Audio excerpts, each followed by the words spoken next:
Lammiin koo beela'ee dheebotee osoo qabuu dhabee rakkatee harka ormaa ilaalaa jira abirmanuu nu waliif bira harka ormaa ilaalaa jira abirmanuu nu waliif bira. Hinga hafuusoon taane hin dhaqqabna jenneeti malee waan gahuu miti.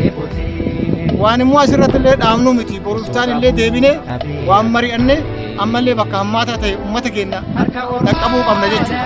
Waan asirratti dhaabbatu miti. Garuu kan isin ergine kana hawaasni sirreeffamaa seeraan harka jiru sun dhaqaatii harkaan nuu kennaa jiru. Dhaqaatii ilaalaatii harkaan nuu kennaa jiru. Akkasumatti isin fuuldura dhaabbannee isin kennuudhaaf waan ta'eef isaaniif galata guddaa galchu. Tasayoo jabaatee didee gaaraan uumaa kan lammiin abdaa yaadamii kutumaa alagaan alagaadha. Yeroo tokko nyaannee yoo bulle lammiin keenya qachitti beelamu bajeta nyaataa keenya lubbuun isaa yoo baraaran fedhii kan qabudha jechuudha sirreeffamaan seeraa keenya jechuudha.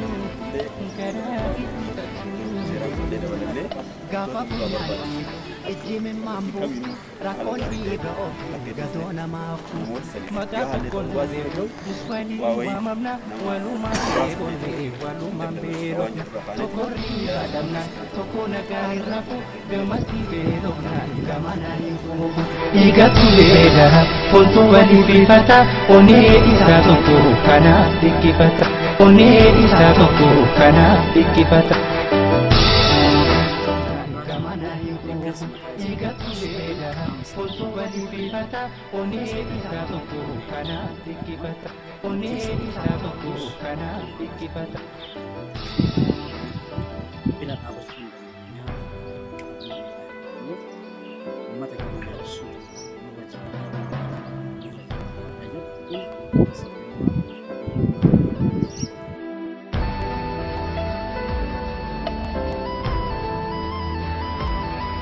Kana boodas maallaqaan nyaata keenya irraa qofa osoo hin taane bakka dhiigni barbaachisutti ummata keenyaaf dhiiga keenya hin kenninaa. Ummata akkasiitu achi keessa jira waan ta'eef jechuudha.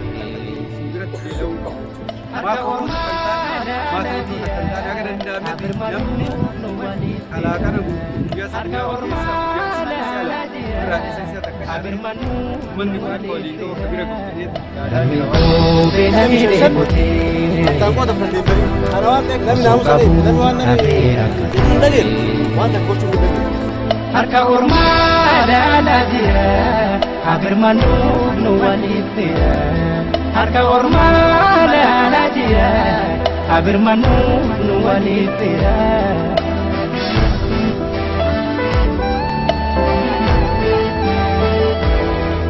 Barakaan aniidha kawwaliin naadannu bara barri hammaate bara waliin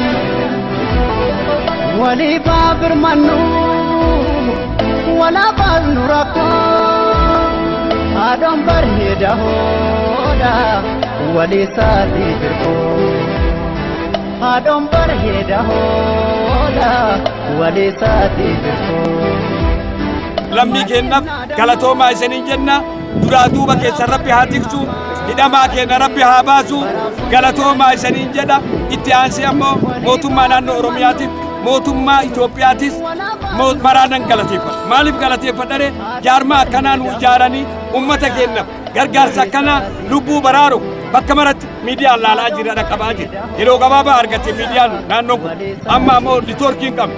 Sooliitoorkii qabaannee yeroo bakka hambeenni nurra jiru nulleen bakka nuu gaditti jira gammoojjii kun dhumee jira dhugumatti sa'i dabree jira namni dabree jira hagayyi lama ganni lama afur jechuudha kanatu caaminu miidhee jechuudha bishaan hin jira lafa kiiloomeetirii 200 namni deemee bishaan waraabuu jira dhiyoo kana gammoojjii kana dhaqee bakka itti boo'ee galee jira gama garjalaa kana magaaluma ta'e taraayyuu magaalaan odaa diimaa kun kiiloomeetirii meeqa deemee bishaan waraabaa jira magaalaan dayyuu kun bishaan hin qabu bombaan xiqqaan qabullee nurraa jira madda gooyidee jira kanaafuu lubbuu baraartonni qaama maraafuu Itoophiyaa keessa jiran Oromiyaa guutuu jira galatoomaa isiniin jedha. Akka adurreen jette jedhaan warri keenya kabonaan areeree gaafa roobe dhadhaan na nyaachisanii akkasiin jetteedhaan san ka warri sirreeffama keessa jiru hidhamtoonni waan hagana gayaa raawwatan kaarree garteetini wallaalla wal hordofna jechuu barbaanneeti galatooma dhugaa isaaniitiin rabbi nu haa baasu dhugaa isaaniitiin rabbi nu haa baasu Adon barheeda hoola